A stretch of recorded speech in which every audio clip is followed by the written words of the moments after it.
ప్రభుజీ కృష్ణతత్వం అంటుంటారు. అసలు కృష్ణతత్వం అంటే ఏంటి ప్రభుజీ? మీరు ప్రేమ గురించి విన్నారా? వినే ఉంటారు. విన్నాం.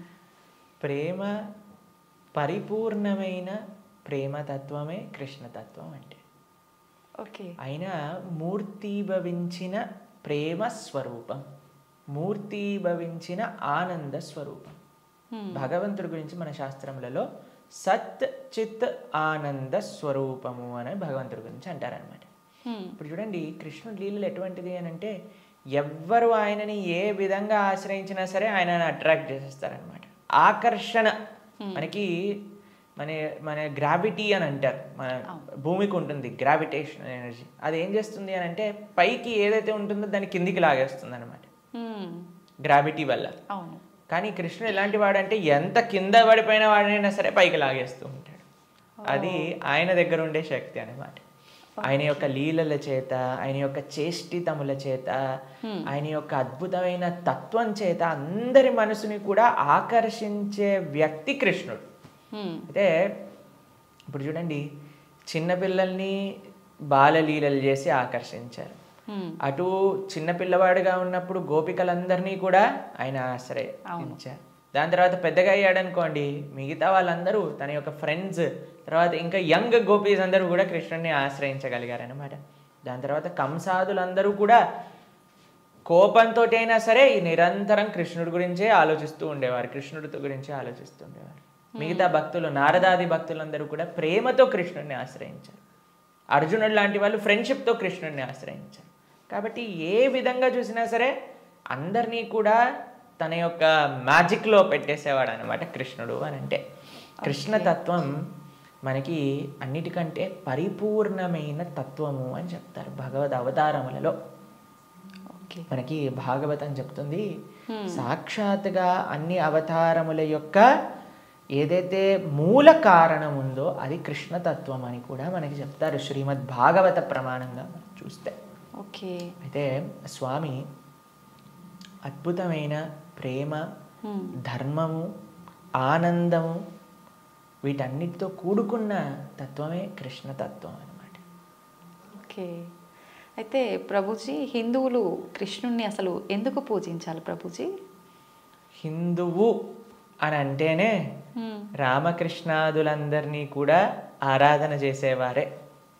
సనాతన ధర్మానికి ఒక మూల స్తంభం, లేదా ఒక విధంగా చెప్పాలి అని అంటే సనాతన ధర్మానికి ఒక అన్నిటికంటే ముఖ్యమైన గ్రంథం మనకి భగవద్గీత. కృష్ణుడిని గీతాచార్యుడు అని అంటారు. కృష్ణం వందే జగత్ గురుం. మనందరికీ గురువు ఎవరు అని అంటే అది శ్రీకృష్ణుడే. గీత ద్వారా అసలు హిందువు అని అంటే ఏంటి, సనాతన ధర్మానికి చెందినవారు అని అంటే ఏంటో తెలుసా అండి? మనకి భగవంతుడి పైన నమ్మకం ఉంటే మనం హిందువులం కాదండి, మనం సనాతన ధర్మానికి చెందిన వాళ్ళం కాదు. మన శాస్త్రముల పైన నమ్మకం ఉంటే మన హిందువులం అవుతాం. చాలా మంది అనుకుంటారు, మేము గుడికి వెళ్తామండి, మేము బొట్టు పెట్టుకుంటామండి, మేము భగవంతుడికి అగరబత్తి తిప్పుతామండి కాబట్టి మేము హిందువులం. Sorry sir, you are not Hindu. మనం ఎప్పుడైతే గీత, భాగవత, రామాయణాదులు అన్నిటినీ కూడా ఒప్పుకుంటాం అప్పుడు మనం హిందువులం అవుతాం అన్నమాట. ఎందుకంటే మనకి భగవంతుడి గురించి ఎలా తెలిసిందండి? మీ కృష్ణుడు ఉన్నాడు అని ఎలా తెలిసింది? భాగవతం నుంచి తెలిసింది. రాముడు ఎలా ఉన్నాడు అని తెలిసింది? రామాయణం నుంచి తెలిసింది. మనం రామాయణము, భాగవతము, భగవద్గీత, ఉపనిషత్తులు, వేదములు వీటిని ఒప్పుకున్నప్పుడే మనం భగవంతుడికి నమ్ముతాము అని మనకి ఆచార్యులు చెప్తారనమాట. కాబట్టి ఆస్తికత అని అంటే గ్రంథములపైన నమ్మకం పెట్టడం, మన శాస్త్రములపైన నమ్మకం పెట్టడం, మన ఆచార్యులపైన నమ్మకం పెట్టడం. కాబట్టి మనందరికీ ఎవరైతే కృష్ణుడు భగవద్గీతలో ఒక విషయం చెప్తారు, ఏంటో తెలుసా అండి? అహం బీజ ప్రదాపిత అని అంటారు. మనందరికీ తండ్రి ఆయనే. మనందరం కూడా మమై వాంసో జీవలోకే జీవభూత సనాతన అని అంటారు గీతలో. మనందరం కూడా కృష్ణుడి యొక్క అంశములు, చిన్న tiny part and parcels of Krishna అని అంటారు. అంటే మీకు ఎక్స్ప్లెయిన్ చేయాలి అని అంటే, ఒక పెద్ద బంగారపు ముద్ద ఉందనుకోండి, 1 kg బంగారపు ముద్ద ఉంది. మీకు ఒక ఉంగరం చేయించుకోవాలి అని అనుకోండి, దాంట్లో కొద్ది బంగారం తీసి మనం ఉంగరం చేయిస్తాం. కృష్ణుడు ఆ బంగారపు ముద్ద లాంటి వారనమాట. మనమేమో చిన్న చిన్న ఉంగరం లాంటి వాళ్ళం అనమాట. కాబట్టి మనకి కృష్ణుడికి ఉండే సంబంధం ఏంటి అని అంటే జీవేర స్వరూపహోయ్ కృష్ణేర నిత్యదాస్. మనందరం భగవంతుడి యొక్క దాసులం, భగవంతుడికి సేవకులం అనమాట. కాబట్టి ఆయన సేవ చేయకపోతే ఇంకా మనిషే కాదు కదండి. దుర్లభో మానుషో దేహో తదపి దుర్లభమర్థతం మనుష్యత్వం ముముక్షత్వం వైకుంఠ ప్రియ దర్శనం. ఈ మానవ జన్మ లభించిందే భగవంతుని తెలుసుకోవడానికి. కాబట్టి ఆ భగవంతుడి ఆరాధన అనేది ప్రతి ఒక్కరూ తప్పకుండా చేయాలి. మన సనాతన ధర్మంలో కృష్ణ రామ ఆ యొక్క సేవ, వాళ్ళ యొక్క తత్వాలను మనం శ్రవణం చేయటం, వాళ్ళకి సేవ చేయటం అనేది చాలా ముఖ్యం. కాబట్టి ప్రతి ఒక్కళ్ళు కూడా చక్కగా కృష్ణుని ఆశ్రయించాలి, కృష్ణుడి యొక్క భక్తి చేయాలి. ఓకే. అయితే ప్రభుజీ, కృష్ణుడిని ఆరాధించాలంటే కృష్ణుడి విగ్రహం అనేది మనం ఇంట్లో పెట్టుకొని ఆరాధించాల్సి ఉంటుందా గురూజీ? అసలు ఎందుకు పెట్టుకోవాలి కృష్ణుడి విగ్రహాన్ని? కృష్ణుడి యొక్క విగ్రహం ఎందుకు పెట్టుకోవాలి అని అంటే, మనం మీకు ఒక విషయం చెప్తానండి. మీకు చాలా ప్రేమ ఉన్ని వ్యక్తిలోని ఎవరైనా ఉన్నారనుకోండి, మీరు ఏం చేస్తారు? మా కాలేజ్లో మేము ఇంజనీరింగ్ చదువుకునేటప్పుడు చూసేవాళ్ళం అనమాట. ఎవరికైనా గర్ల్ ఫ్రెండ్ బాయ్ ఫ్రెండ్ ఉన్నారనుకోండి, వాళ్ళు ఏం చేస్తారు తెలుసా? స్క్రీన్స్ ఎవరిపైన వాళ్ళు ఫోటో పెట్టుకునేవారు అనమాట. అదే అడుగుని, అరే వీళ్ళెవరు అంటే, వీళ్ళు నా గర్ల్ ఫ్రెండ్, వీళ్ళ బాయ్ ఫ్రెండ్ అని చెప్తూ ఉండేవారు. తర్వాత మేము ఎప్పుడైనా వాళ్ళకి రూమ్కి వెళ్ళాం అనుకోండి, రూమ్లో కూడా వాళ్ళ ఫోటోలు ఉండేవి. దాని తర్వాత ఎక్కడ పర్సులో చూసాను, పర్సులో కూడా వాళ్ళ ఫోటో ఉండే. మనం ఎవరినైతే ప్రేమిస్తామో వాళ్ళ యొక్క చిహ్నాలతో మన అందరినీ నింపేసుకుంటూ ఉంటాం కదండి. అవును ప్రభుజీ. కాబట్టి మనం భగవంతుణ్ణి ప్రేమిస్తున్నాము అన్నప్పుడు భగవంతుడి యొక్క అవే మన దగ్గర ఉండాలన్నమాట. ఇప్పుడు చూడండి, మేము స్వామి ఆరాధకులం. మా స్క్రీన్ సేవర్లో చూడండి, మీకు కృష్ణుడు కనిపిస్తాడు, పార్థసారథి. ఇక్కడ లోపల తీసిన మా ఆచార్యులు కనిపిస్తారు. కాబట్టి ఎక్కడ ఉన్నా సరే కృష్ణుడితో మనం నింపేసుకుంటాం అనమాట. కృష్ణుడు మనకి ఎల్లప్పుడూ గుర్తుండాలి. చాలామంది అంటారు, ప్రభుజీ మాకు కృష్ణుడు గుర్తు రావాలి, రోజంతా మేము కృష్ణ స్మరణలో ఉండాలి అని అంటే భగవంతుడి యొక్క నామం జపం చేయటం, భగవంతుడిని ఆరాధన చేయటం అనేది చాలా ముఖ్యం. ఓకే. కాబట్టి ప్రతి ఒక్కళ్ళు చాలామంది భయపడిపోతూ ఉంటారు, ప్రభుజీ ఇంట్లో విగ్రహం పెడితే ఆయనకి 3 పూట్ల నైవేద్యం పెట్టాలా అంటే, మరి స్వామి మనకి తినడానికి తిండి ఇచ్చింది, మీకు శరీరం ఇచ్చింది, పీల్చడానికి గాలి ఇచ్చింది, చూడడానికి కన్నులు ఇచ్చింది, శక్తినిచ్చింది, మనసునిచ్చిందేమో ఆయనకు పెట్టడానికి మనకి పెద్ద బాధ. ఆయన నుంచి అన్ని వాడుకోవడానికైతే అప్పుడేం అడగట్లేదు, ప్రభుజీ మేము ఇంత వాడేసుకుంటున్నాం కృష్ణుడి దగ్గర నుంచి అని ఎవరు అడగాల్సిన అవసరం లేదు. కానీ కృష్ణుడికి ఇచ్చేటప్పుడు మాత్రం 3 పూటలా పెట్టాలా అండి నైవేద్యము అని అడుగుతారు. నిజంగా అలా పెడితేనే కృష్ణ పరమాత్ముడు మనందరినీ అనుగ్రహిస్తాడా ప్రభుజీ? మీరు ఒక్క విషయం చెప్తానండి. మీ ఇంటికి ఒక గెస్ట్ని తీసుకొచ్చారు, ప్రభుజీ గెస్ట్కి 3 పూట్ల పెడితేనేనా అండి ఆయన పట్ల ప్రేమ ఉన్నట్టు? ఆయన ఉపవాసం ఉంటే నాకేముందండి, ఆయన వచ్చి అక్కడ ఉన్నాడు, ఆయనంతా ఆయన ఉంటాడు, ఆయనకి ఏదైనా ఆకలేస్తూ వండుకొని తినమనండి అని అంటారండి గెస్ట్ని ఎవరినైనా? లేదు ప్రభుజీ. రాగానే మీరు ఇప్పుడు నేను రాగానే నన్ను టీ తాగుతారా కాఫీ తాగుతారా అని అడిగారా? అవును ప్రభుజీ. మరి అడగకుండా పర్వాలేదులే ఈయన వచ్చాడు కదా, ఈయన ఇష్టం ఉన్నట్టు ఈయనని కూర్చొని ఈయననే మైక్ సెట్టింగ్ చేసుకొని ఈయననే షూటింగ్ చేసుకొని వెళ్ళిపోని ఇవ్వండి అంటారా? లేదు ప్రభుజీ. కాబట్టి మనం ప్రేమతో భగవంతుని పిలిచినప్పుడు, భగవంతుడు వచ్చినప్పుడు ఆయనకి సేవ చేసే బాధ్యత కదండి మనకి. అవును. ఆయనకేం కావాలని కాదు, కానీ మనకు ఆయన పట్ల ఉండే ప్రేమను వ్యక్త చేసుకోవడానికి మనం సేవ చేసుకోవాలి. ఇప్పుడు ఆయనకి రావాల్సిన అవసరం ఏముందండి? మీరు ఇందాక అన్నారు, ప్రభుజీ మీరు వచ్చినందుకు చాలా సంతోషమైంది అని. కాబట్టి మనలాంటి ఏదో చిన్న వ్యక్తి ఒకళ్ళ దగ్గరికి వెళ్తేనే మనం సంతోషపడుతున్నామే, అఖిలాండ కోటి బ్రహ్మాండ నాయకుడు మన ఇంటికి వచ్చాడు ఒక విగ్రహ రూపంలో మన సేవ స్వీకరించడానికి అని అంటే ఎంత ఆనందంతో మనం స్వామిని స్వీకరించాలి చెప్పండి, ఎంత విశేషంగా స్వామిని ప్రేమించాలి చెప్పండి. అవును ప్రభుజీ. మన ఇంట్లో భగవంతుడు అంటే ఒక వ్యక్తి, ఆయన మన దగ్గరికి వచ్చారు, మనం పిలిచి నమ్మకంతో వస్తే అక్కడ ఉంటాడు. కృష్ణ అనగానే స్వామి అక్కడ ఉన్నారు. ఇప్పుడు మనం ఏం చేస్తాం? భగవంతుడి యొక్క పూజ అంటే పెద్ద ఏదో వీళ్ళు అనుకుంటారు ఒక ఎక్స్ట్రా బాధ్యత మా తలపైన వేసేస్తారని. కాదండి, ఈజీ. ఇప్పుడు నేను వచ్చాక మీరేమన్నారు? రండి కూర్చోండి, నీళ్లు తాగుతారా, ఏదన్నా తీసుకుంటారా, అంతే భగవంతుడి ఆరాధన. స్వామి వచ్చావా, తర్వాత కూర్చోబెట్టడం, ఆసనం సమర్పణ చేయటం, తర్వాత అర్ఘ్య పాద్య ఆచమనీయాలు ఇవ్వటం, తర్వాత మీరు ఇంటికి గెస్ట్ వచ్చారనుకోండి, అయ్యా వాష్రూమ్ యూస్ చేస్తారా, స్నానం చేసి రండి, ఫ్రెష్ అప్ అవ్వండి అంటారు కదా. స్వామికి స్నానం చేయించటం, దాని తర్వాత ఏం చేస్తారు, చక్కగా వస్త్రాలు ఇస్తారు, టవల్ ఇస్తారు, చూసుకోవడానికి వస్త్రాలు వేస్తారు. అయ్యా హాయిగా కూర్చోండి, మీకు భోజనం తయారు చేసి వచ్చాం, చక్కగా రండి, టిఫిన్ చేయండి, భోజనం చేయండి అని చెప్తాం. భగవంతుడికి నైవేద్యం పెట్టడం, అంతే పూజ అంటే. ఇంట్లో కంగారు పడిపోయి అయ్యా మా ఇంట్లో కృష్ణుని తెచ్చుకుంటే మేము ఏమేం చెయ్యాలి, మా సమయం అంతా పోతుందా. ఎంత చేశామని కృష్ణుడు చూడడు, ప్రేమతో చేశామా లేదా. పత్రం పుష్పం ఫలం తోయం యోమే భక్తా ప్రయచ్చతి. భక్తితో కానీ మనం పెడితే అది స్వామి తప్పకుండా స్వీకరిస్తారు. కానీ పెట్టాలి. చాలామంది విగ్రహాన్ని తెచ్చుకొని పూజ చేయాలన్నమాట. అలా ఉండకూడదు. మనం స్వామిని తెచ్చుకున్నప్పుడు మంచిగా ఆరాధన చేయాలి, ప్రేమతో పూజ చేయాలి. మా భక్తుల ఇంట్లలో మేము చూస్తామండి, ఎంత సుందరమైన శ్రీ విగ్రహాలంటే. ఫర్ ఎగ్జాంపుల్ మీకు ఒక విషయం చెప్తాను. మేము ఆదిలాబాద్ వెళ్తాం అప్పుడప్పుడు. అక్కడ గిరివర్ ప్రభు లక్ష్మీలీల మాతాజీ అని డివోటీస్ వాళ్ళ ఇంట్లో విగ్రహాలు ఉన్నాయి. వాళ్ళు ఎంత బాగా చేస్తారు, ప్రొద్దున పూట లేవంగానే స్వామికి చక్కగా వాళ్ళు ఉయ్యాల్లో పడుకోబెడతారనమాట రాత్రిపూట. అయితే పడుకునే ముందు ఏం చేస్తారో తెలుసా అండి, వాళ్ళు చక్కగా కాళ్ళు ఒత్తుతారు స్వామికి. కాళ్ళు ఒత్తి చేతులకి మాలిష్ చేసి తర్వాత పడుకోబెడతారు. అన్ని అలంకరణలు తీసేసి నైట్ డ్రెస్ వేసినట్టుగా పడుకోబెడతారు. పడుకొని ఇప్పుడు చలికాలం అనుకోండి, ఒక చక్కటి రజాయి షాలు కూడా కలిపి పెడతారనమాట. ప్రొద్దున పూట లేస్తారు. లేపాక చిన్నపిల్లవాడిని ఎలా మనం కూర్చోబెట్టి ఆయనను రెడీ చేసి ఎలా అయితే చేస్తామో అలా కూర్చోబెట్టి స్వామికి అలంకరణ చేసి, పిల్లలందరూ వాళ్ళ ఇంట్లో 3 పిల్లలు ఉన్నారనమాట. 3 పిల్లలు వచ్చి భగవంతుడికి ఆరతి చేస్తారు. అమ్మ నాన్న అందరూ ఇంటిల్లి పాది భగవంతుడి యొక్క సేవ చేసుకుంటారు. మీకు ఒక విషయం చెప్తా, a family that praise together stays together. మనం అన్నీ చేస్తామండి. ఇంటిల్లిపాది అందరిని తీసుకొని సినిమాకి వెళ్ళొచ్చు, ఇంటిల్లిపాది అందరిని తీసుకొని హోటల్కి వెళ్ళొచ్చు, ఇంటిల్లిపాది అందరిని తీసుకొని పార్క్కి వెళ్ళొచ్చు.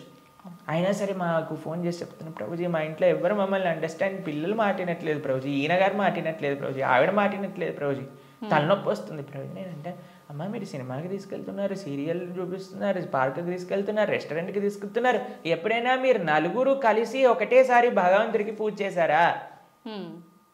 నలుగురు కలిసి నియమంగా ప్రతి వారం మేము గుడికి వెళ్తామండి, ప్రతి వారం మేము గోసేవ చేయడానికి వెళ్తామండి అని ఎవరైనా చేస్తున్నారా అంటే, లేదండి మా ఆయన గారు గుడికి రాదండి, నేను ఒక్కనే వెళ్తానండి, మా ఆవిడ గారు పూజ చేయరండి, నేను ఒక్కనే పూజ చేస్తానండి, మా పిల్లలు ఆడుకోవడానికి వెళ్తారు. ఏవైతే చేయకూడదో అన్ని నలుగురు కలిసి చేస్తున్నారు, ఏదైతే పని చేయాలో కలిసి చేయట్లేదు కదా. మేము అన్నాం వాళ్ళకి, ఒక నెల రోజులు కలిసి మీరు ఆలయానికి వెళ్ళండి, నెల రోజులు కలిసి గోశాలకు వెళ్ళి గోసేవ చేయండి, ఒక నెల రోజులు కలిసి ఒక 5 నిమిషాలైనా సరే భగవంతుడు ముందు ప్రార్థన చేయండి అంటే, నెల రోజుల తర్వాత మాకు ఫోన్ చేశారు. ఫోన్ చేసి ప్రభుజీ ఇప్పుడు మేము ఇంతకు ముందు కంటే చాలా ప్రశాంతంగా ఉన్నాం, ఇంతకు ముందు కంటే చాలా మార్పు మా జీవితాల్లో వచ్చింది. కాబట్టి మేమన్నా ఇలానే చేస్తూ ఉండండి, ఇంకా శాంతి మీ ఇంట్లో పెరుగుతుంది. కాబట్టి మనకు ఒక కామన్ పాయింట్ కావాలి. ఆ కామన్ పాయింట్ మంచి సెంటర్ అయి ఉండాలి, అది భగవంతుడు.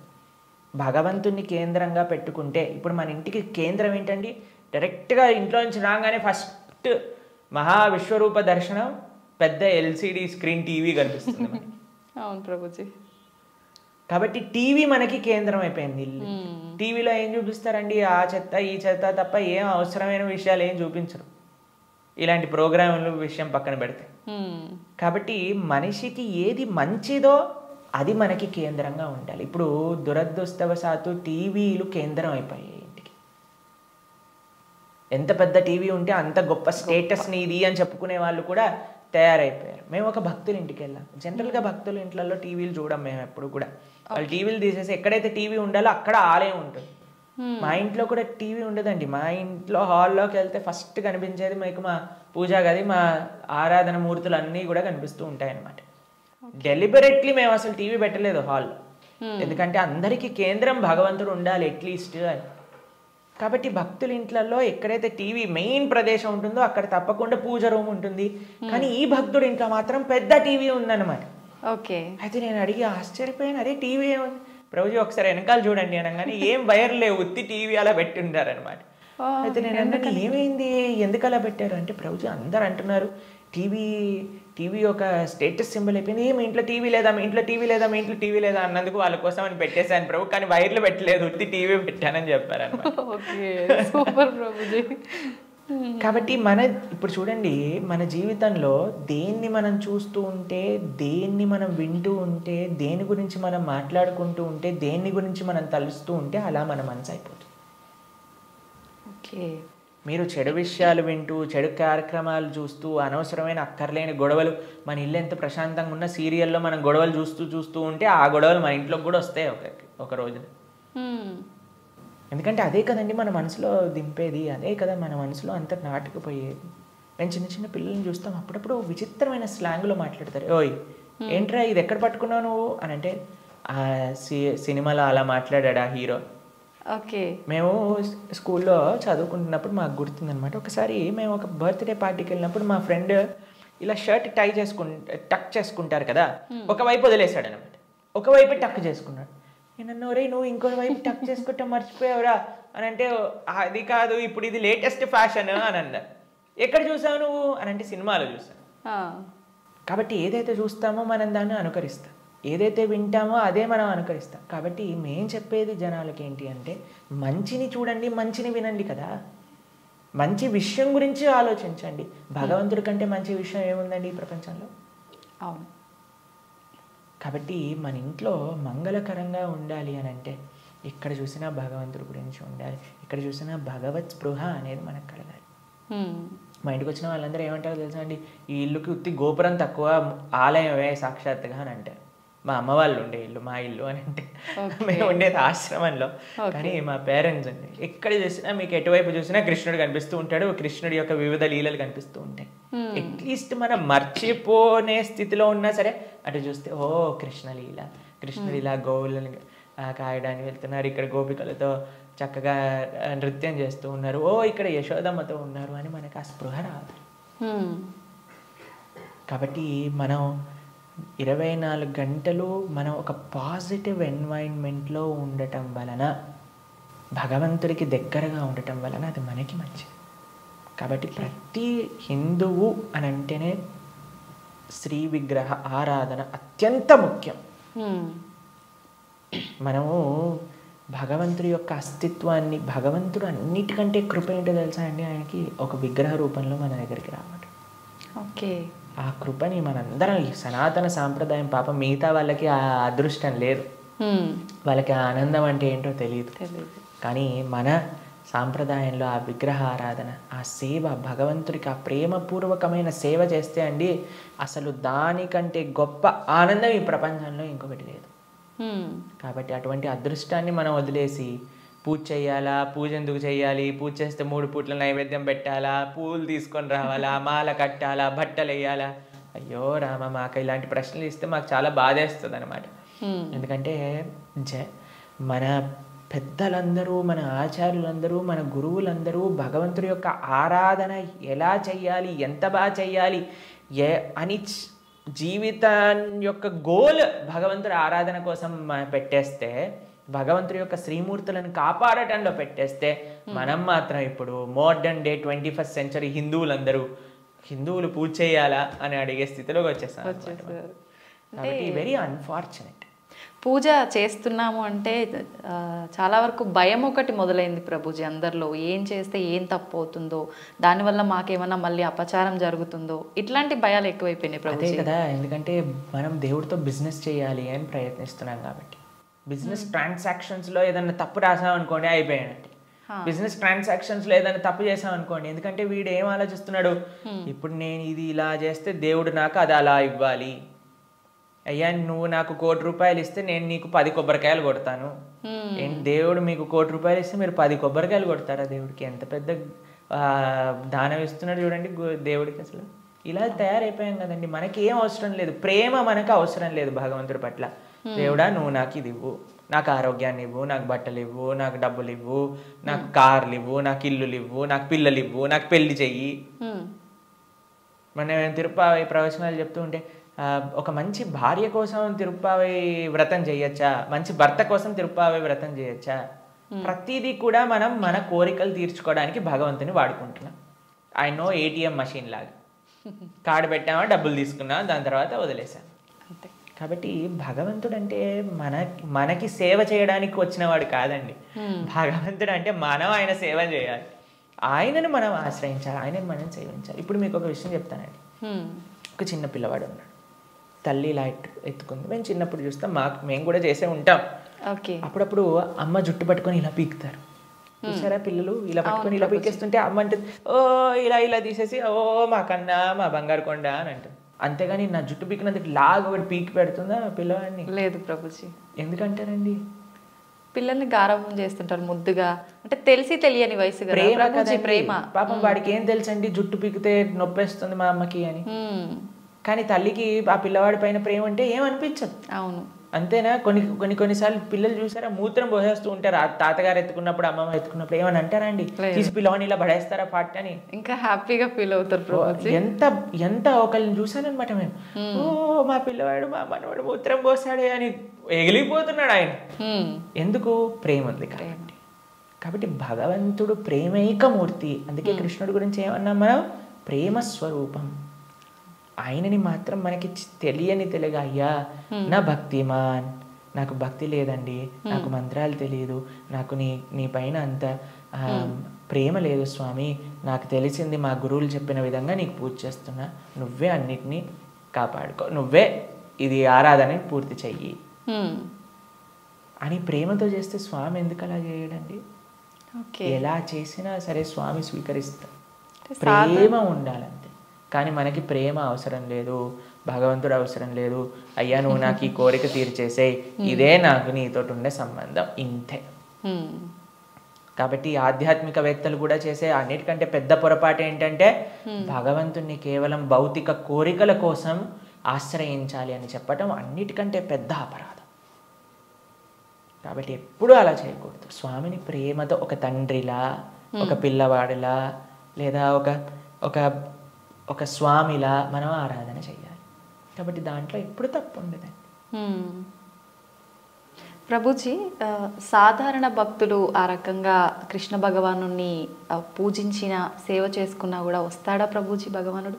ప్రేమతో పిలిస్తే వస్తారు, ఎవరు పిలిచినా వస్తారు. ఎవ్వరు పిలిచినా ఆయన వస్తారు.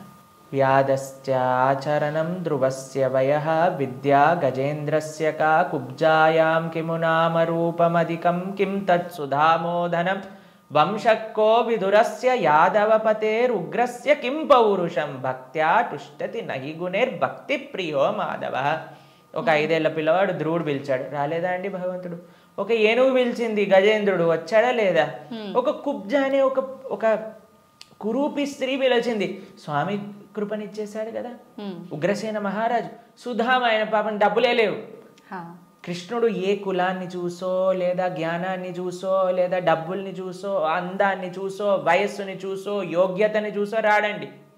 భక్త్యా టుష్టతి నహి గుణైర్భక్తి ప్రియో మాధవ. కృష్ణుడున్నాడు, స్వామి పలుకుతాడు అనే నమ్మకంతో ఎవరైతే పిలుస్తారో, ఇప్పుడు ఎవరైనా ఆ శ్రీ భగవంతుడి యొక్క విగ్రహాన్ని చూసి ఇది బొమ్మ అనుకుంటే బొమ్మలానే ఉంటాడండి.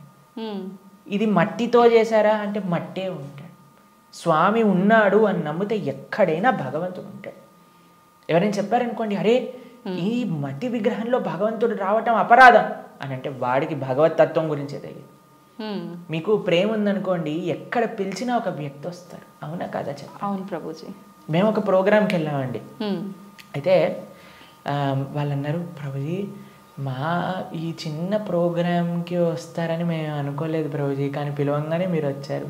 ఒక చిన్న వ్యక్తినండి, ఒక ఇన్సిగ్నిఫికెంట్ పర్సెంట్ లైక్ మీ ఒక దగ్గరికి వెళ్తే వాళ్ళు ఎంత ఆనందపడ్డారు. అరే మా ప్రదేశానికి కూడా వస్తారా, మా ఇంటికి వస్తారా ప్రభుజీ అని ఆనందపడ్డారు.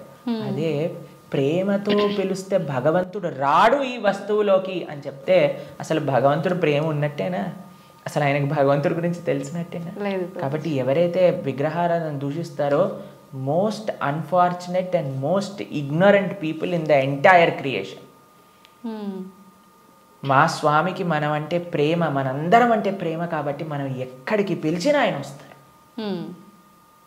కాబట్టి ఆ ప్రేమ ఎవరు పిలుస్తారు అని కాదండి, ఎవ్వరు పిలిచినా సరే ప్రేమతో నమ్మకంతో కృష్ణుడు ఉన్నాడు.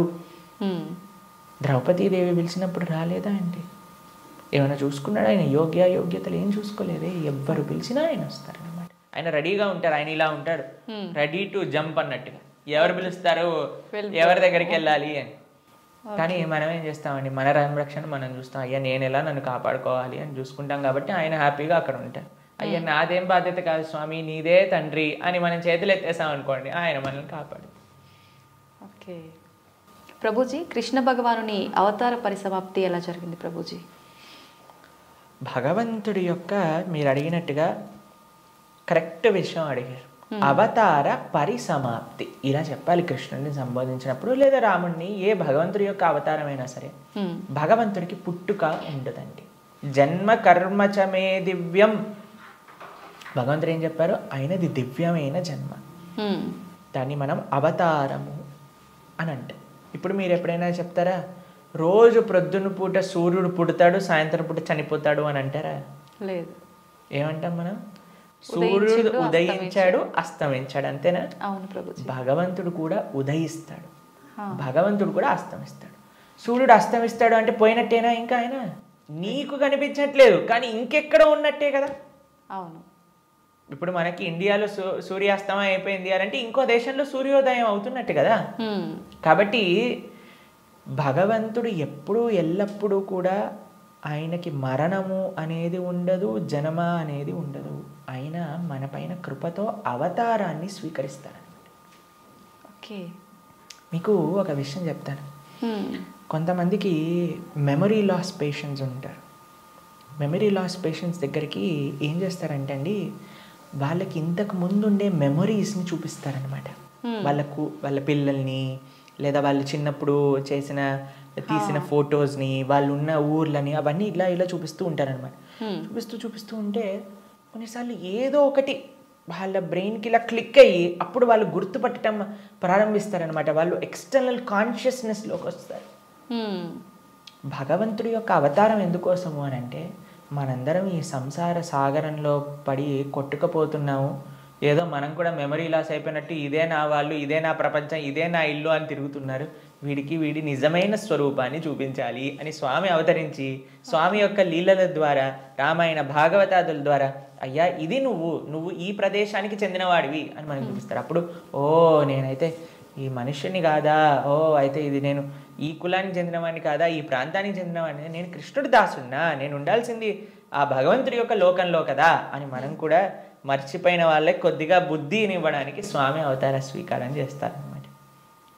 మనందరం పడిపోయి ఈ సముద్రంలో పడిపోవడం అంటే ఏంటండి? మునిగిపోవడం.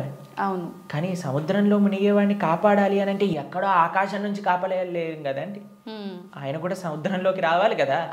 అలా భగవంతుడు కూడా ఈ ప్రపంచంలో దిగి మనల్ని పట్టుకొని బయటికి తీసుకురావడానికి ఆయన ఒక అవతారాన్ని స్వీకరిస్తారు. ఆ ప్రయోజనం అయిపోయినట్టు ఏంటి ప్రయోజనం భగవంతుడు అవతరించడానికి? భగవద్గీతలో కృష్ణుడు చెప్పారు, యదా యదా హి ధర్మస్య గ్లానిర్భవతి భారత. అయ్యా ఎక్కడైతే ధర్మం నశిస్తుందో అక్కడక్కడ నేను అవతరిస్తా. పవిత్రానాయ సాధూనాం వినాశాయ చ దుష్కృతాం ధర్మ సంస్థాపనార్థాయ సంభవామి యుగే యుగే. అయ్యా ఎక్కడైతే భక్తుల్ని కాపాడాలో, ఎక్కడైతే అధర్మాన్ని నాశనం చేయాలో, ధర్మాన్ని స్థాపన చేయాలో అక్కడ నేను అవతరిస్తాను అని. కాబట్టి అప్పుడప్పుడు భగవంతుడు వివిధ రూపాలలో అవతరిస్తారు. అవతారం అయిపోయింది అంటే ఆ ప్రయోజనం అయిపోయింది అన్నప్పుడు అవతార పరిసమాప్తి చేస్తారనమాట. కాబట్టి చాలామంది కృష్ణుడు చనిపోయాడు, కృష్ణుడు పుట్టాడు. కృష్ణుడు పుట్టలేదండి, కృష్ణుడు చనిపోలేదు. కృష్ణుడు అవతరించారు, కృష్ణుడు అవతార పరిసమాప్తి చేశారు. మనం పుట్టంగానే అని ఏడుస్తూ ఉంటారు. ఏడవకపోయినా సరే, ఎవరైనా ఏడవకపోతే ఏం చేస్తారంటే డాక్టర్ వచ్చి వేస్తాడనమాట, ఏడవాలి మనం. కానీ కృష్ణుడు పుట్టినప్పుడు తెలుసా అండి, నవ్వుతూ పుట్టారు. అమ్మ నాన్న ఆశ్చర్యపోయాడు. జలధరుదేహు నాజాను చతుర్బాహు సరసీరు జాక్షు విశాలాక్షు జారు గదా శంఖ చక్ర పద్మ విలాసు కంఠ కౌస్తుభమణి కాంతిబాను కమనీయ కటిసూత్ర కంకణ కేయూర శ్రీవత్సలాంఛనాంచిత విహారు సురకుండల ప్రభాయుత కుంటల లాటు వైఢూర్య మణి గణవరి కిరీటు బాలు పూర్ణేందు రుచిజాలు సుగుణాల బాలు భక్తలోకపాలు కృపావిశాలు జూచి తిలకించి పొలకించి యొబ్బి చెలరేగ వసుదేవుడు ఉత్సహింపే అని అంటారనమాట భాగవతంలో. అంత ఆనందపడిపోయేవాడు కృష్ణుని చూశాక వసుదేవుడు పుట్టంగానే శంఖచక్ర గదా పద్మములు పట్టుకొని. వసుదేవుడు అంతా ఆనందపడ్డారనమాట కృష్ణుడు అవతరించినప్పుడు. ఎప్పుడైనా మీరు చూసారండి పిల్లవాడు పుట్టినప్పుడు నాన్న అమ్మ బాగున్నారా మీరు అని అడగటం? కానీ కృష్ణుడు పుట్టంగానే వాళ్ళ చరిత్రలు మొత్తం కూడా చెప్తారు, వసుదేవుడిది ఇంకా దేవకీ దేవిది. దాంతోపాటు ఎంత ఆనందంగా అంటే చతుర్భుజ రూపంలో ఎవరైనా పిల్లలు చూసారా శంఖచక్రం పట్టుకొని రావటం? లేదు. కాబట్టి మనందరం ఏడుస్తూ పుట్టాం కాబట్టి మనది జన్మ. కానీ కృష్ణుడు నవ్వుతూ ఆయన యొక్క స్వరూపంతో అవతరించి తల్లిదండ్రుల్ని ఉద్ధరింపజేయడానికి స్వీకరించిన అవతారము అని అంటారు. కాబట్టి భగవంతుడికి ఎలా అయితే పుట్టుక లేదో అలానే మరణము కూడా లేదు. స్వామి ఎప్పుడు కూడా ఈ వర్డ్ యూజ్ చేయకూడదు కృష్ణుడి దగ్గర. కృష్ణుడు చనిపోయాడట, రాముడు చనిపోయాడట, ఇవన్నీ మనం అపరాధం అవుతుంది అనమాట. కాబట్టి మనం కరెక్ట్గా మీరు చెప్పిన వర్డ్గా అవతార పరిసమాప్తి, కృష్ణుడి యొక్క అవతార పరిసమాప్తి ఎలా జరిగింది మేము ఇన్స్టాగ్రామ్లలో యూట్యూబ్లలో ప్రకారంగా చెప్పట్లేదు, శాస్త్రంలో ఏ విధంగా ఉందో ఆ విధంగా చెప్తున్నాం. కాబట్టి దీంట్లో చాలా తేడా ఉంది. ఎందుకంటే మాకు అప్పుడప్పుడు రీల్స్ పంపిస్తూ ఉంటారు, అందులో ఏదో కృష్ణుడు ఇలా అయిపోయాడట అలా అయిపోయాడట అని చెప్తూ ఉంటారు. దాన్ని నమ్మకండి. మీరు శాస్త్రాన్ని అధ్యయనం చేసిన వాళ్ళు ఏం చెప్తున్నారు, అలానే ఇప్పుడు ప్రతి ఒక్కరు కూడా కృష్ణుడి గురించి మాట్లాడడానికి రెడీ అయిపోయారు, ప్రతి ఒక్కరు కూడా ధర్మం గురించి మాట్లాడడానికి రెడీ అయిపోయారు, ప్రతి ఒక్కళ్ళు కూడా సాధువుల్ని ప్రశ్నించడానికి రెడీ అయిపోయారు. కానీ సాధన ఏమీ లేదు, శాస్త్ర అధ్యయనం ఏమీ లేదు, సేవ ఏమీ లేదు. ప్రతి ఒక్కరికి మైక్ వచ్చింది కదా, కెమెరా ఉంది కదా అని మాట్లాడుతున్నారు అనమాట. కానీ అది కాదండి కరెక్ట్ విధానం. తద్విద్ధి ప్రణిపాతేన పరిప్రశ్నేన సేవయా ఉపదేశంతితే జ్ఞానం జ్ఞానినః తత్వదర్శినః. ఒక గురువు దగ్గరికి వెళ్ళి సేవ చేస్తూ ఎంత కష్టం తెలుసా అండి మీకు. ఒక విధంగా శాస్త్రం విషయాలు నేర్చుకోవాలి అని అంటే ఆ నమ్మకం, ఆ డెడికేషన్, ఆ ఇంట్రెస్ట్, ఆ సేవ, పరిప్రశ్న ఇవన్నీ కావాలి మనకి. ఇప్పుడు ఒక విషయం మనకి టీవీ మాధ్యమంగానో మన ఇంటర్నెట్ మాధ్యమంగానో అన్ని సులభము అయ్యాయి. ఆ సులభం అవ్వటంలో రెండు ఉన్నాయి. ఎవరైనా మాట్లాడింది మనం నమ్మేస్తాం. అలా కాదు. మనం ఎప్పుడు మేము ఒకటే విషయం చెప్తాం, ఎవరైతే సాధువులు చక్కటి పరంపరాగతంగా జ్ఞానాన్ని నేర్చుకున్నారో, ఎవరైతే శాస్త్ర అధ్యయన చేశారో అటువంటి వాళ్ళ దగ్గర నుంచి మనం వినాలి. ఎవరైతే గురువుల్ని ఆశ్రయించి గురువుల దగ్గర నుంచి విన్న వాళ్ళు ఉన్నారు, ఎవరైతే జీవితంలో సొంతంగా దాన్ని సాధన రూపంగా వాళ్ళు చేస్తున్నారో అటువంటి వాళ్ళ దగ్గర నుంచి వినాలి. కాబట్టి మనకి భాగవతం చెప్తుంది, భగవంతుడు ఒకానొక సమయంలో అయ్యా ఈ ప్రపంచంలో ఉండే అధర్మ మొత్తం కౌరవుల వైపు ఒక్కసారి అందరినీ గ్యాదర్ చేసేసి కంప్లీట్ చేసేస్తాడు అనమాట. ఇక అయిపోయింది అని అనుకున్నప్పుడు ఆయన చక్కగా ఒక దగ్గర ప్రభాస క్షేత్రము అనే ప్రదేశంలో ఆయన ఇలా ఉన్నారనమాట. ఉన్నప్పుడు ఒక వేటగాడు వచ్చి ఒక జింకని వేటాడుతున్న ఆయన కృష్ణుడి యొక్క పాదాన్ని, శ్రీపాదాలను చూస్తూ జింకలా అనుకొని బాణాన్ని వేశారు. వేసినప్పుడు అది కృష్ణుడి యొక్క పాదానికి తాకింది. మీకు ఒక విషయం చెప్తాను, లాజికల్గా ఆలోచిద్దాం. మీ అందరికీ లాజిక్ థింకింగ్ చాలా ఎక్కువ కదండి. పాదాలలో బుల్లెట్ దిగింది అని అనుకుందాం, బాణం కూడా పక్కన పెట్టేసేయండి, చనిపోయాడు అని మీరు ఎప్పుడైనా విన్నారా? మన సీరియళ్ళల్లో సినిమాలలో అయితే ఇక్కడ బుల్లెట్ తగినా సరే లేచి నించొని మళ్ళీ మాట్లాడిన వాళ్ళు ఉన్నారు. కాబట్టి పాదాలలో బాణం తగిలితే ఎలా కృష్ణుడిని అవతార సమాప్తి చేశారు, శరీరాన్ని చాలించేశారు అని ఎలా చెప్తాను చెప్పండి. కాబట్టి అదొక లీల. ఎందుకండి కృష్ణుడు ఇలా లీల చేశారు? ఎందుకంటే ఆయన చనిపోయాడు అని చెప్పడానికి కొంతమందికి వీలు చూపించాలి కదా. కృష్ణుడు అండి ఈజ్ నాట్. ఇప్పుడు కొంతమంది అంటారు, మా దేవుణ్ణి నమ్మకపోతే నువ్వు నరకానికి వెళ్ళాల్సిందే.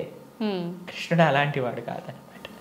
కాబట్టి అయ్యా నువ్వు నన్ను నమ్ముకో, నేను నీకు కావాల్సినంత శ్రద్ధ, విశ్వాసం, భక్తిని ఇస్తాను. నువ్వు నన్ను నమ్మకు, నీకు కావాల్సినన్ని రీజన్స్ ఇస్తాను నన్ను నమ్మకపోవడానికి. కాబట్టి అటువంటి వాళ్ళకు ఒక రీజన్ ఇవ్వడానికి అనమాట. భక్తులకి భగవంతుడు అంటే ఎంత అపరిమితమైన ప్రేమ ఉంటుంది అని అంటే స్వామి యొక్క అవతార పరిసమాప్తి గురించి. ఎందుకంటే స్వామి యొక్క ఈ ప్రపంచంలో ఇలా ఉన్న, స్వామి అక్కడ ఉన్న భక్తులకు ఒకటే. అప్పుడు జరా అనేవాడికి ఏం చెప్పారు, అయ్యా తప్పైపోయింది స్వామి, నీ శ్రీపాదానికి నేను బాణం వేసా అంటే ఏం కంగారు పడకు, నువ్వు వైకుంఠానికి వెళ్ళిపో అంటే ఆయన ప్రదక్షిణ చేసి ఆయన వైకుంఠానికి వెళ్ళిపోతాడు బాణం వేసినోడు. కానీ బాణం తలిగిన వాడేమో చనిపోయాడు, శరీరాన్ని విడిచిపెట్టేశారు. ఒకళ్ళు చెప్తున్నారు కృష్ణుడు నరకంలో ఉన్నాడట. ఏంటండి, బాణం వేసిన వాడిని వైకుంఠానికి పంపించి ఈయనెందుకు నరకానికి వెళ్తారు చెప్పండి. కాబట్టి భాగవతం ఏం చెప్తుంది అని అంటే, ఆయన కృష్ణుడు అలానే నమ్ముతూ అందరూ దేవతలందరూ కూడా వాళ్ళ వాళ్ళ వాహనాలలో ఆకాశాన్ని మొత్తంలో కూర్చొని, అయ్యా మా కోసం నువ్వు అవతరించావు, ఇంతమంది దుష్టుల్ని సంహరించావు అని పుష్పవృష్టి కురిపిస్తుండగా స్వశరీరంతో, అలాని శరీరం వదిలేసి కృష్ణుడు ఆత్మ వెళ్ళిపోయింది. కృష్ణుడికి ఆత్మ మనలాగా శరీరం వేరు వేరు కాదు, ఆయన సచ్చిదానంద స్వరూపం. మొత్తం ఆయనకి ఆత్మ వేరు, శరీరం వేరు, హార్ట్ వేరు అలా ఉండదండి. స్వామి ఒకటే ఒక అద్భుతమైన స్వరూపం అనమాట. ఆ స్వశరీరంతో ఆయన యొక్క నిత్యధామానికి వెళ్ళిపోయారు. శ్రీ వైకుంఠం గోలోకానికి ఆయన చేరుకున్నారనమాట. కాబట్టి ఆయన అవతరిస్తారు, అవతార పరిసమాప్తి చేస్తారు. Appears and disappears. అది భగవతత్వం. ప్రభుజీ, కృష్ణ భక్తుల్ని ఏమంటారు గురూజీ? ఏమని పిలుస్తారు? భగవంతుణ్ణి ఆశ్రయించిన వాళ్ళని, కృష్ణుని విష్ణువుని ఆశ్రయించిన వాళ్ళని వైష్ణవులు అని పిలుస్తారనమాట. కాబట్టి మనకి చాలా మందికి తెలియదు పాపం. చాలా మంది అడుగుతుంటారు వైష్ణవులు అంటే ఏంటి ప్రభుజీ, ఏదైనా కులమా అని అడుగుతుంటారు. వైష్ణవులు అంటే కులం కాదండి, భగవంతుని విష్ణువుని ఆశ్రయించిన వాళ్ళు వైష్ణవులు. కాబట్టి కృష్ణ భక్తులను ఎక్స్క్లూజివ్గా భగవంతున్నే శరణాగతి చేసిన వాళ్ళని వైష్ణవులు, శరణాగతులు అని అంటారనమాట. ప్రపన్నులు అని అంటారు, ముముక్షువులు అని అంటారు. కాబట్టి మనం భగవంతుని ఆశ్రయించిన వాళ్ళని వైష్ణవులు, కృష్ణ భక్తులు అని మనం వ్యవహరిస్తూ ఉంటాం అనమాట. స్వామి నీవే తప్ప ఇతప్పరం బెరుగని, స్వామినే ఆశ్రయించి జీవితాన్ని స్వామి కోసమే సమర్పణ చేసి గజేంద్రుడు ప్రార్థన చేశారు కదండి. ఆ విధంగా స్వామికి మాత్రమే స్వామి దివ్య శ్రీచరణాలకు శరణాగతి చేసిన వాళ్ళని వైష్ణవులు అని అంటే. ఓకే. అయితే ప్రభుజీ, కృష్ణుని ఒక్కొక్కరు ఒక్కొక్క రకంగా పిలుచుకుంటారు. అసలు నిజంగా కృష్ణుని ఏమని పిలుస్తారు గురు? సాంకేత్యం పారిహాసం సోహం హేళనమేవ వా వైకుంఠనామగ్రహణం అశేషాకహరం విదుహు. అయ్యా ప్రభుజీ, మీరు మంటని ముట్టుకుంటే ఏమవుతుంది అని అంటే, ఎవరు ఏ విధంగా మంటని ముట్టుకున్నా కాలుతుంది. అలానే కృష్ణుని ఎవరు ఏ విధంగా పిలిచినా సరే వాళ్ళకి ఫలితం వస్తుంది అనమాట. సాంకేత్యం పారిహాసం స్తోహం హేళనమేవ జోగ్గా చూడు హరే కృష్ణ వాడు వెళ్తున్నాడు అన్నా సరే, కృష్ణనామం అన్నాడా వాడికి ఆ ఫలితం దొరుకుతుంది అనమాట. వీళ్ళు హరే కృష్ణ వాళ్ళు పుస్తకాలు డిస్ట్రిబ్యూట్ చేస్తుంటారు రోడ్డు పైన అని కోపంగా అన్నా, కృష్ణుడు అని చెప్పాను కదా, పని చేస్తుంది అనమాట. ఏ విధంగా మందు లోపలికి వెళ్ళినా సరే పని చేసినట్టుగా స్వామిని ఎవరు ఏ విధంగా ప్రేమించినా సరే, మనం భగవంతుని ఎలా పిలవాలి అని మీరు అడిగారు కదా, ఎలా పిలిచినా ఫలితం ఇచ్చేవాడి యొక్క నామం అయితే ప్రేమతో పిలిస్తే ఇంకేం జరుగుతుంది చెప్పండి. అసలు ఇంకా మంచి అద్భుతంగా ఆ యొక్క భక్తి, ఆ యొక్క ప్రేమ, విశ్వాసంతో మనం ఎప్పుడైతే ఆ భగవంతుడి యొక్క నామాన్ని తీసుకుంటామో, కలో దోష నిదేరాజన్ అస్తి ఏకోన్ మహాన్ గుణాన్ కీర్తనాతేవ కృష్ణస్య ముక్త సంగ పరం వ్రజేత్. ఈ కలియుగంలో అన్ని దోషాలతో నిండిపోయింది. ఎక్కడ చూసినా సరే అండి, మాకు ఫోన్ చేసిన వాళ్ళందరూ ప్రభుజీ ఈ బాధ, ఆ బాధ, ఈ కష్టం, వాడు అలా చేశాడు, వీడు ఇలా చేశాడు, వీళ్ళు అలా మోసం చేశారు, వాళ్ళు అలా మాట్లాడుతున్నారు, వీళ్ళు ఇలా ఇబ్బంది పెడుతున్నారు, ఇదే అండి. ఎక్కడ చూసినా సరే, న్యూస్ చూసినా, టీవీ చూసినా, ఎక్కడైనా ఇదే కదండి అంతా కూడా. ఇక్కడ ఆ యుద్ధం జరుగుతుంది, ఇక్కడ ఈ యుద్ధం జరుగుతుంది, ఇక్కడ ఈ దొంగతనం అయింది, అక్కడ యాక్సిడెంట్ అయింది. ఎక్కడ చూసినా ఈ ప్రపంచంలో కష్టాలే అట. ఈ కష్టాలతో నిండిపోయిన ఈ ప్రపంచంలో నుంచి బయటపడాలి అని అంటే ఏకైక మార్గం ఏమిటి అని అంటే భగవంతుడి యొక్క నామస్మరణ. కేవలం భగవన్నామస్మరణ మాత్రమే మనల్ని తరింపజేస్తుంది ఈ ప్రపంచంలోంచి. అందుకే కృతేయ ధ్యాయతో విష్ణుం త్రేతాయాం యజతో మకై ద్వాపరే పరిచర్యాయాం కలో తత్హరికీర్తనం. ఈ కలియుగంలో శాస్త్రం ఇచ్చిన ఒక అద్భుతమైన ఔషధం ఏంటి అని అంటే భగవన్నామ స్మరణ. ప్రేమతో, మనస్సుతో ఆ భగవంతుడి యొక్క నామాన్ని స్మరించాలి. హరే కృష్ణ కృష్ణ కృష్ణ హరే హరే, హరే రామ రామ రామ హరే హరే. ఇది మహామంత్రం. అందుకే హరిర్నామ హరిర్నామైవ కేవలం కలోర్నాస్తైవ నాస్తైవ నాస్తైవ గతిరన్యద అని చెప్పారనమాట శాస్త్రంలో. ఆ భగవంతుడి యొక్క నామస్మరణ తప్ప ఈ కలియుగంలో ఇంకొక మార్గం లేదు తరించడానికి అని కూడా మన శాస్త్రం చెప్తుంది. కాబట్టి ప్రేమతో, భక్తితో, శ్రద్ధతో, విశ్వాసంతో, నమ్మకంతో మనం భగవంతుడి యొక్క నామస్మరణ చేయాలి. ఓకే. అయితే ప్రభుజీ, కృష్ణుడి విగ్రహం పెట్టుకుంటుంటారు చాలామంది. అసలు ఎందుకు పెట్టాలి గురూజీ కృష్ణుడి విగ్రహాన్ని? ఇందాక మనం మాట్లాడుకున్నట్టుగా మనకి ఏ వ్యక్తి పైన అయితే ప్రేమ ఉంటుందో ఆ వ్యక్తి యొక్క స్వరూపం మన దగ్గర ఉంటుంది. కాబట్టి మన యొక్క స్వరూపమే భగవంతుడి యొక్క దాసులు. కాబట్టి భగవంతుడిని ఆరాధన చేయాలి. మనం చాలామంది చేసే తప్పు ఏంటంటే స్వామి లేకుండా అమ్మని, అమ్మ లేకుండా స్వామిని ఆరాధన చేస్తూ ఉంటారు. అలా కాదు, మనం రాధాకృష్ణుని ఇరువురిని ఆరాధన చేయాలి.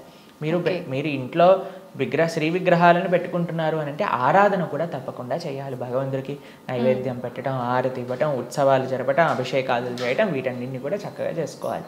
ఇది ప్రియారిటీగా చేసుకోవాలి. ఇది చేసుకుంటే మీ జీవితంలో ఆనందం వస్తుందండి. మిగతాది ఏది చేసినా ఆనందం రాదు. కాబట్టి మనం ప్రణవానంద దాస్ అనే యూట్యూబ్ ఛానల్లో మనకి సదాచారం కోర్సులో మనం ఎలా భగవంతుడి యొక్క ఆరాధన చేయాలి అని చెప్పి ఉన్నాం. దాన్ని తప్పకుండా శ్రవణం చేయండి. అలానే భగవంతుడి యొక్క శ్రీ విగ్రహాలు మీరు తీసుకునే ముందు మనం సంపూర్ణ భాగవతాన్ని చెప్పుకున్నాం. గీతా భాగవతాలు మన ప్రణవానంద దాస్ అనే ఛానల్లో మీకు లభిస్తాయి. ఈ మొత్తం సిరీస్ని శ్రవణం చేయండి. అప్పుడు మీకు అసలు ఎందుకు నేను భగవంతుని ఆరాధన చేయాలి అనే దానిపైన క్లారిటీ వస్తుంది. దాని తర్వాత ఎలా ఆరాధన చేయాలి అనేది మీరు తర్వాత చూసుకుందరు. కానీ కాబట్టి మనం హిందువులుగా కేవలం నేమ్ సేక్ హిందూస్ అవ్వకూడదు. కేవలం బొట్టు పెట్టుకునే హిందూస్ అవ్వకూడదు. శనివారం ఉపవాసం చేసే హిందువులం అవ్వకూడదు. సంవత్సరానికి ఒకసారి వెంకటేశ్వర స్వామి దర్శనం చేసుకునే హిందువులం అవ్వకూడదు. మనం అవ్వాలి అని అంటే మన సనాతన ధర్మం యొక్క తత్వం ఏంటి, గీతా భాగవతాలు ఏం చెప్తున్నాయి, అసలు హిందూ అంటే ఏంటి అని ఫస్ట్ తెలుసుకోండి.